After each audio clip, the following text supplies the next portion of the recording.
इतले म्हणसर एलिझाबेथ पोटसूर जावचे दीस पावले आनी तिका एक भुरगो जालो.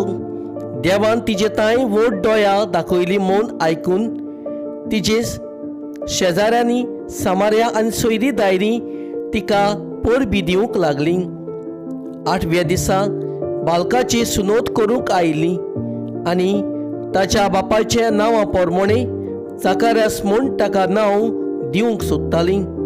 पूण ताची आवयन उतर घालून म्हणलें, ना, ताका जुआंव म्हूण नांव दिवंक जाय. आनी ताणें तिका सांगलें, तुज्या घरांत त्या नांवाचो कोणूच ना.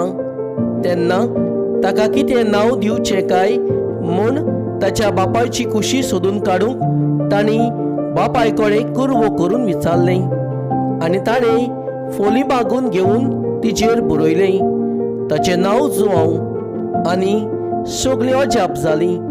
तेच वेळार ताचें तोंड उगडलें, ताची जीब सुटली आनी देवाची तुस्त करून तो उलोवंक लागलो.